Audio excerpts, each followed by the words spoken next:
Conrad, Good you have a morning, message. good afternoon, good evening to you all at whatever time you're going to be watching this video. My name is Elbe Gloria, and as we all know, I'm going to be talking on pediatric pathologies. If you are new to this channel, thank you for watching and make sure you like and subscribe.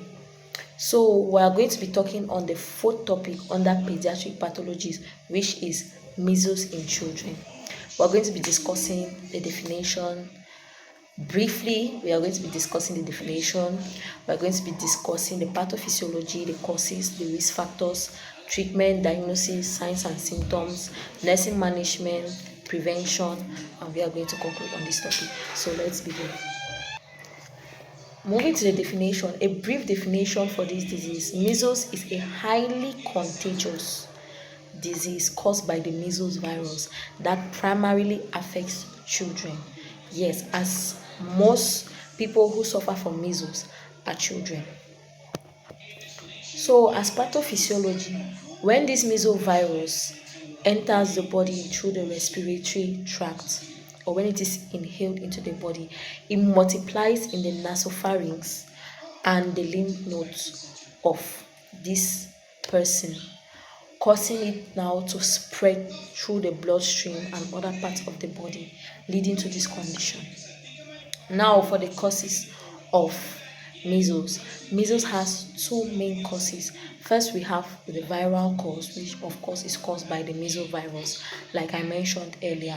And the second cause, we have transmission, as it can be transmitted through droplets, contaminated surfaces, close contact with infected persons, and otherwise.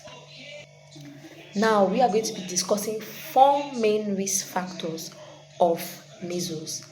First, and as usual, given that we are discussing on pediatric patients, one of the risk factors is the age, as measles is more prevalent in children than in adults or in older children. Next is unvaccinated children, as this disease can be prevented by the MMR vaccine, that is the measles mumps rubella vaccine. Next, we have a weakened immune system, as children who have a compromised immune system that is suffering from one disease or the other are more prone to having this disease. And last, we have contact with infected persons, as this, of course, was one of the causes which we mentioned above, transmission from one person to another or from infected surfaces to person. Now, let's move to the signs and symptoms of measles. The most common signs and symptoms of measles found in our pediatric patients are: we have fever, runny nose, conjunctivitis. We also have rashes that appear on the skin usually 2 to 4 hours after the fever, and it usually starts appearing on the hairline of the child or towards the forehead before any other part of the body. Now let us talk about the treatment. As seen below, we are going to be talking about four main treatments for this disease. We have acetaminophen, which serves as a painkiller and also as an antipyretic, which will help bring down the temperature of the child and reduce any pain this child might be feeling. Next, we have hydration, as it is important to maintain fluid balance in the child's body. Next, we are going to be talking on rest. Proper rest is very important in the process of recovery in general. And we are also going to be talking on vitamin A supplements, as these are going to be very important vitamins needed for the recovery of this patient. For the diagnosis, we have three main diagnoses. First, we have the clinical examination, and which could be subdivided into two categories. That's the medical history and the physical examination. Medical history, where you're going to be discussing on how long the signs and symptoms have persisted, the onset of the signs and symptoms, the medications that have been given in the course of these symptoms. And for the physical examination, you're going to be taking note of the child's temperature, examining the skin sugar of the child to ensure the dehydration status. You're also going to be checking for the rashes, the places of the rashes, as most at times measles can be mistaken for chickenpox. The next diagnosis is going to be serology test. The child is going to take a serology test to be able to detect the measles specific IgM antibody in the child's body. This is going to identify that it is actually the measles virus that is in the child's body and which is causing the disease. And next we have the PCR test, and the PCR test is going to help for the detection of a virus in the body. Moving now to the nursing intervention slash management. For this disease, we are not going to be doing much. So we are going to talk on the few points we have here. First, assessment. That is, you're going to be taking down the child's vital signs, noting the temperature, the dehydration status, the fluid intake and outtake. You're going to also be ensuring that this child is properly assessed in terms of the rashes, as I mentioned earlier, that it could be mistaken for chicken pox. You're going to ensure that this child takes the medications as prescribed. Now we are going to be doing symptom management, that is managing the fever if the child has any, managing cough, giving the child maybe expectorant drugs are going to help the child to expectorate whatever is coughing.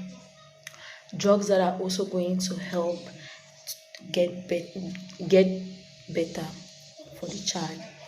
And then we are also going to be carrying out education on the caregivers for this disease, telling them about the MMR vaccine, the importance of the vaccine, why the vaccine should be given, and when it should be given. We are also going to emphasize on hydration of the child, as it plays a very important role in recovery. We are also going to be taking isolation precautions, as remember in the definition we said that this disease is a very contagious disease. So you're going to make sure that this child is put aside from other children in order to avoid the infection from crossing. Now for the prevention, we have three main ways we are going to prevent measles in children, and as you can see, the points have been bolded down below. The first is going to be vaccination. We are going to be telling them about the MMR vaccine, which the first dose is taken between 12 to 15 months of age, and the second dose is taken between 4 to 6 years of age. This vaccine is very important in the prevention of measles, mumps, and rubella in children. We are also going to be talking on public health measures. Public health measures. This entails isolating infected children, evaluating the rate of measles in the community, and how to ensure that this disease does not go further, does not spread further. That is, we are going to try to reduce the prevalence or the incidence of this disease in the community where maybe this patient might be from. And the third is going to be awareness campaign. We are going, as nurses, we are going to carry out awareness campaigns to bring knowledge to the caregivers of pediatric patients or of younger children out there, for them to know or to see reasons to take mumps, measles, rubella vaccine seriously, to maintain good hygiene, and to stay away from infected persons if there are suspected cases of measles in their environment. In conclusion, if measles is well taken, it is a very, very preventable disease. It is a disease that can be prevented. It can be avoided by vaccines. It can be avoided. It can be prevented, and it can be cured if proper measures are being taken. Now, when the immune system is being compromised, an immune response to this condition can cause a complications such as pneumonia, encephalitis, and otitis media. Here we have come to the end of this video talking about measles in children. I hope you all enjoyed this video, and I hope you all learned something from this video. Don't forget to like, to share, and to please drop comments on what you think, what you can contribute, and what you can correct. Thank you very much for watching.